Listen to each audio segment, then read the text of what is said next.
Arterial blood gas interpretation stands as one of the most vital and frequently used skills in respiratory care. The process may initially seem like solving a complex riddle, especially when faced with time pressure during exams or clinical emergencies. But here's the good news. ABG interpretation doesn't have to be hard. The key lies in breaking the topic down into digestible parts and focusing on understanding the underlying physiology rather than memorizing isolated values. One of the best ways to master ABG interpretation is through repeated hands-on practice. This chapter includes even more ABG scenarios ranging from beginner to advanced. Each case comes with a detailed rationale so you not only get the answer, but understand why it's correct. Let's begin with basic interpretation problems and work our way up. Practice problem number 1. The ABG values are a pH of 7.32, PaCO₂ of 50, and a bicarb of 25. The pH of 7.32 shows acidemia. The PaCO₂ is elevated at 50, which points to respiratory acidosis. The bicarb is still within the normal range, which means there is no compensation yet. The interpretation is uncompensated respiratory acidosis. Practice problem number 2.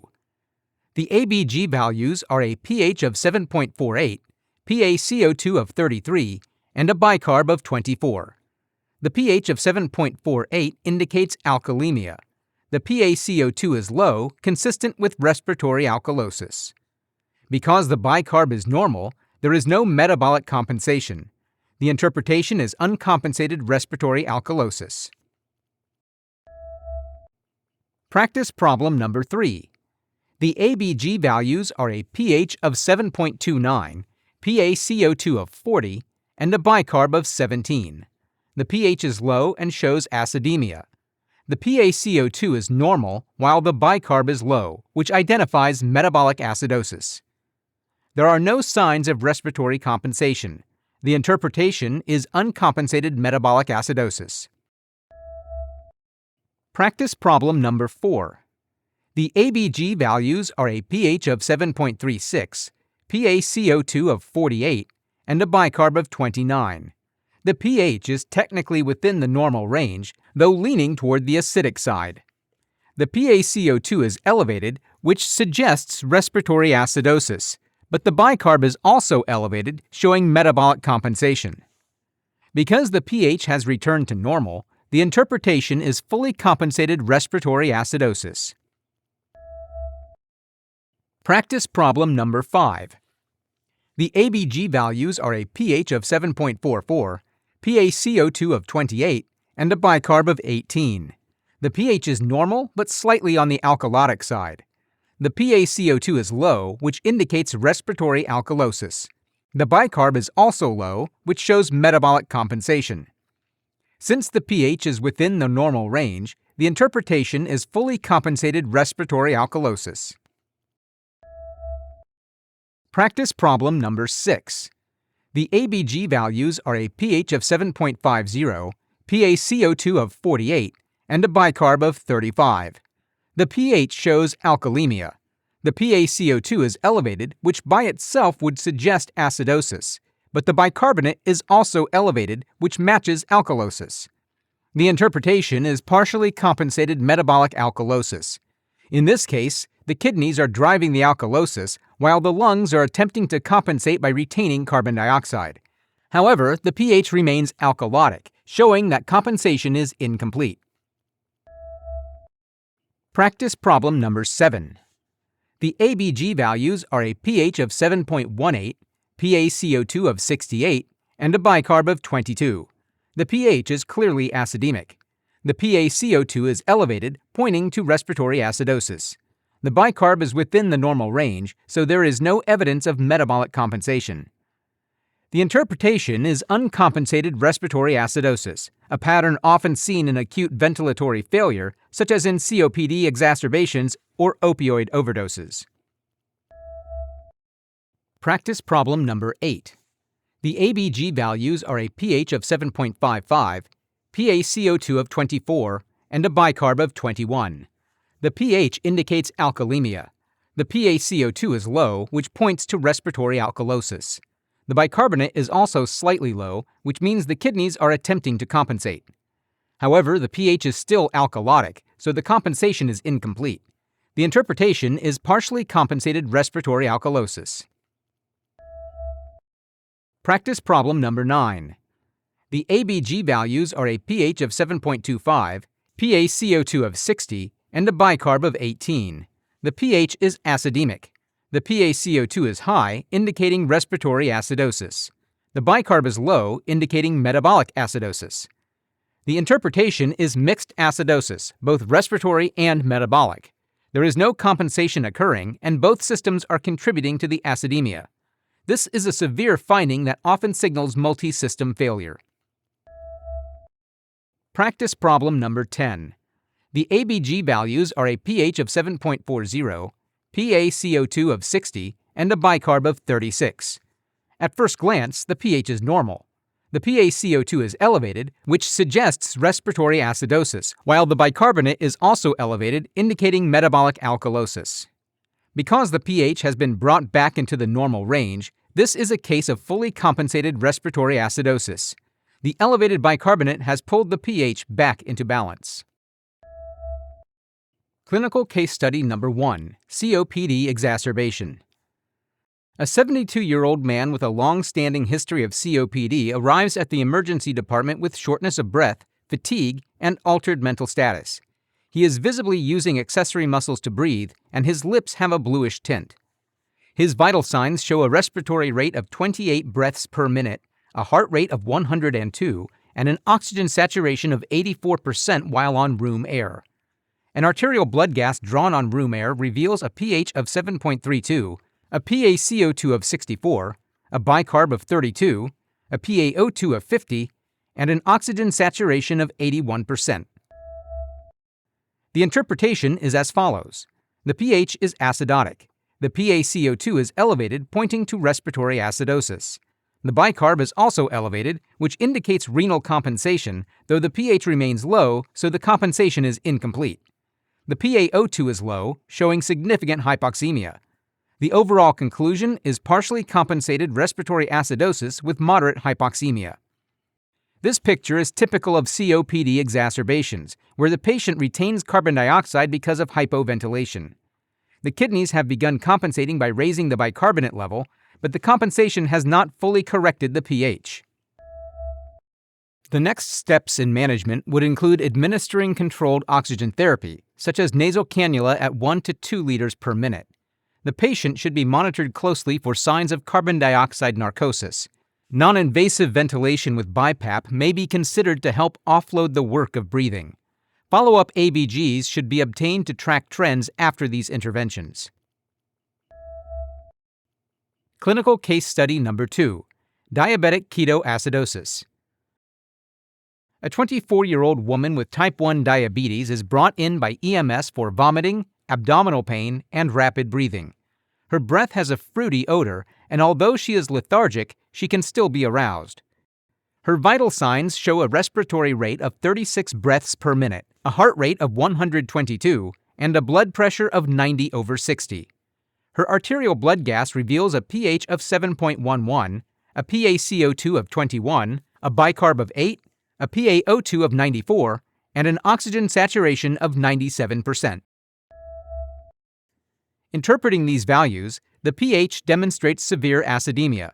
The PaCO₂ is low, which indicates respiratory compensation, while the bicarbonate is very low, confirming metabolic acidosis. The conclusion is partially compensated metabolic acidosis. This fits the clinical picture of diabetic ketoacidosis. The low bicarbonate reflects the metabolic component, while the rapid, deep breathing, known as Kussmaul respirations, represents the body's attempt to blow off carbon dioxide. Even so, the pH remains very low, which shows that compensation is not sufficient to normalize the acidosis. The next steps include beginning intravenous fluids with normal saline, starting an insulin drip to correct both hyperglycemia and ketoacidosis, and monitoring electrolytes carefully, with particular attention to potassium. An arterial blood gas should be repeated after treatment is initiated to track progress. Clinical case study number 3, panic attack. A 30-year-old woman arrives at urgent care complaining of chest tightness, tingling in her hands, and dizziness. She explains that she feels like she can't catch her breath and has been hyperventilating after a stressful argument.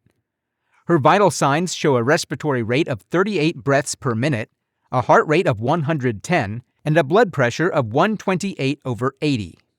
An arterial blood gas reveals a pH of 7.53, a PaCO₂ of 27, a bicarb of 23, a PaO₂ of 97, and an oxygen saturation of 99%. The interpretation is clear. The elevated pH indicates alkalemia. The PaCO₂ is low, confirming respiratory alkalosis, while the bicarb remains normal, which shows there is no metabolic compensation. The conclusion is uncompensated respiratory alkalosis. This represents a classic example of acute hyperventilation due to anxiety.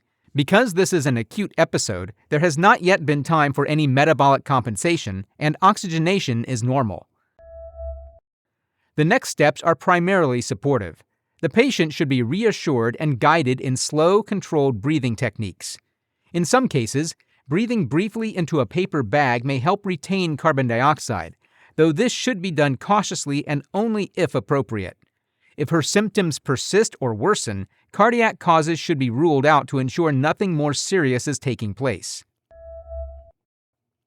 Clinical case study number 4, sepsis with respiratory failure. A 68-year-old woman is admitted to the ICU with septic shock secondary to pneumonia. She has been intubated and placed on mechanical ventilation. Despite fluid resuscitation, she remains hypotensive and requires vasopressors to maintain her blood pressure.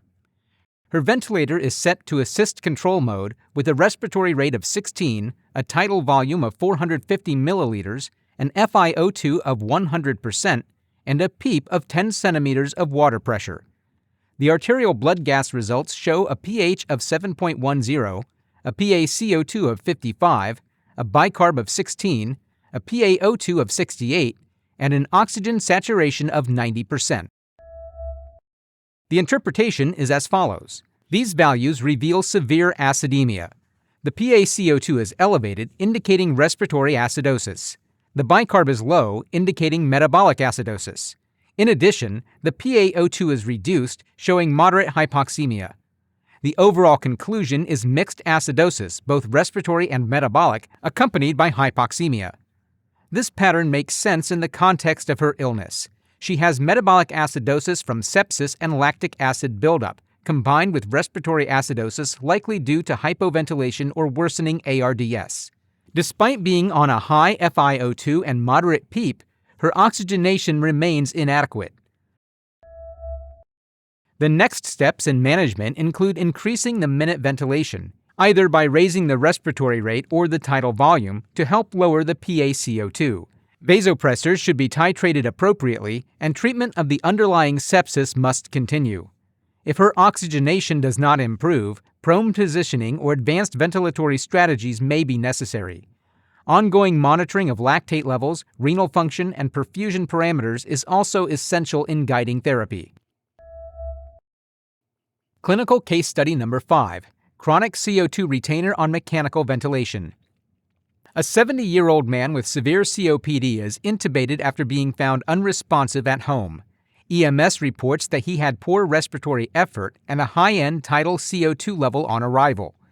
His ventilator is set to SIMV mode with a respiratory rate of 14, a tidal volume of 500 milliliters, an FiO₂ of 40%, and a PEEP of 5. An arterial blood gas obtained after intubation shows a pH of 7.36, a PaCO₂ of 68, a bicarb of 34, a PaO₂ of 75, and an oxygen saturation of 93%. Interpreting these values, the pH is normal, though slightly on the acidic side. The PaCO₂ is high, which suggests respiratory acidosis. The bicarb is also high, showing renal compensation. With the pH in the normal range, this ABG shows fully compensated chronic respiratory acidosis. This pattern is typical of a chronic CO₂ retainer, such as a patient with advanced COPD. Even though the PaCO₂ is elevated, the kidneys have compensated by retaining bicarbonate, bringing the pH back to normal. It's important to recognize that in this type of patient, trying to force the PaCO₂ down to normal levels with aggressive ventilation can be harmful. It can produce alkalemia, reduce cerebral perfusion, and increase the risk of air trapping. The best next steps are to maintain the current ventilator settings or make only gradual adjustments. The patient should be monitored closely for autopeep and barotrauma. As his mental status and spontaneous effort improve, ventilator support can be weaned slowly and carefully. Clinical case study number 6. Ventilator-induced respiratory alkalosis. A 56-year-old woman is mechanically ventilated following surgery. She is awake, alert, and shows no signs of distress. However, her nurse notes that she is frequently breathing over the ventilator. Her ventilator settings are assist control mode with a respiratory rate of 20, a tidal volume of 500 milliliters, an FiO₂ of 30%, and a PEEP of 5. The arterial blood gas results show a pH of 7.52, a PaCO₂ of 28, a bicarb of 23, a PaO₂ of 95, and an oxygen saturation of 98%. The interpretation is as follows. These findings indicate alkalemia. The low PaCO₂ confirms respiratory alkalosis, while the normal bicarb shows that no metabolic compensation has occurred. The conclusion is uncompensated respiratory alkalosis.